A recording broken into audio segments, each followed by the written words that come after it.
Today I am going to discuss the steps to calculate the count to be loaded in TH and TL for the required delay, right?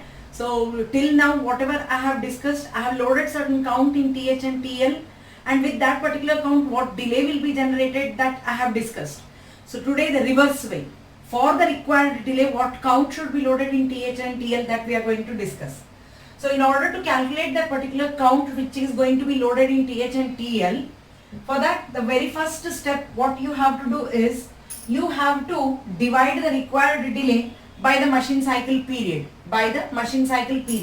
So how you are going to calculate the machine cycle period? You are going to take the crystal frequency, divide it by 12 and take the reciprocal of that, or else 12 divided by the given crystal frequency is going to give you the machine cycle period.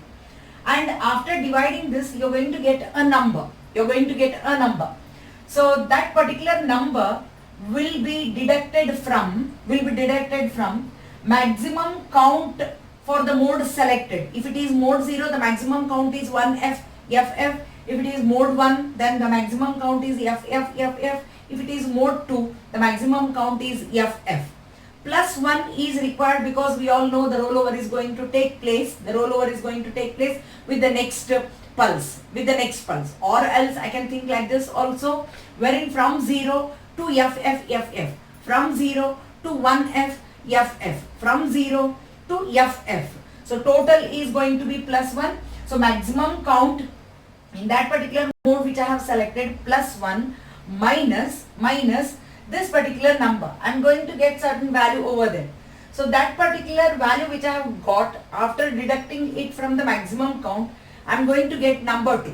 So that is going to be the decimal number. You have to convert it into the hex because I have to load the count in TH and TL as the higher byte and the lower byte. So convert it into the hex and then load that particular number in the corresponding TH and TL, whichever the timer you have selected, timer 0 or timer 1. Accordingly, you load the value in TH0, TL0 or in TH1 and TL1 respectively.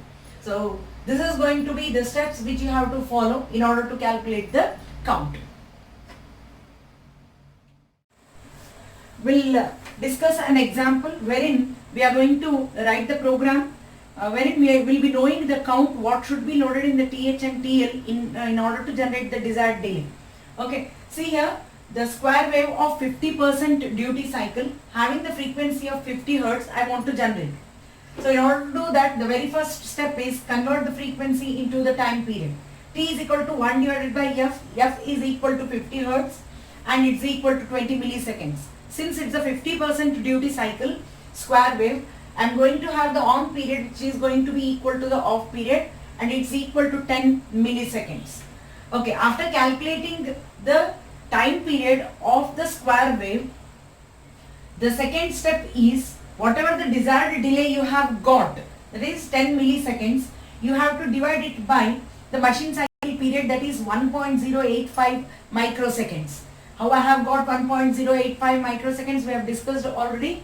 The given crystal frequency will be divided by 12. I have assumed over here the crystal frequency is equal to 11.0592 megahertz and I have divided it by 12. Okay, and I have taken the reciprocal of that, that is going to give you 1.085 microseconds, wherein since I am dividing the time period by the time period, time by time, it's going to be a unitless, that means I am going to get a number, wherein the number whatever I am going to get, this is going to be a decimal number 9216.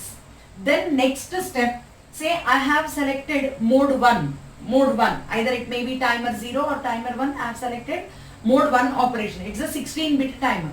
The maximum count in the 16-bit timer is FF plus 1. Why? Because the rollover is going to take place with the next pulse.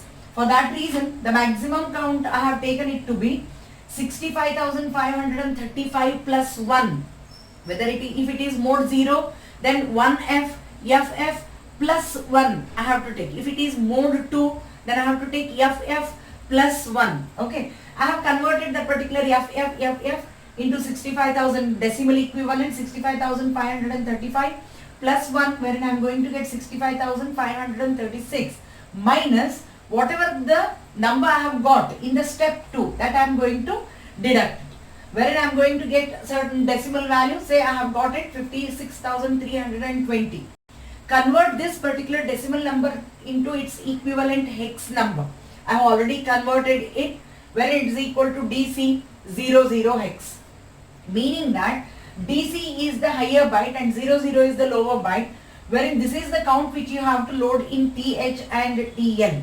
Rest all, to write the program, it remains the same. How you are going to write the program? You are going to first load the T mode with that particular mode selection bit and the timer, and then you are going to load the count in TH and TL, and the same thing whatever we have discussed in the previous class. I am not going to say it again, right? So this is how we can use the timer in order to generate the required delay, and I can calculate the count what precisely should be loaded in TH and TL, and I can generate the square waveform of different duty cycles of the required frequency and the time period.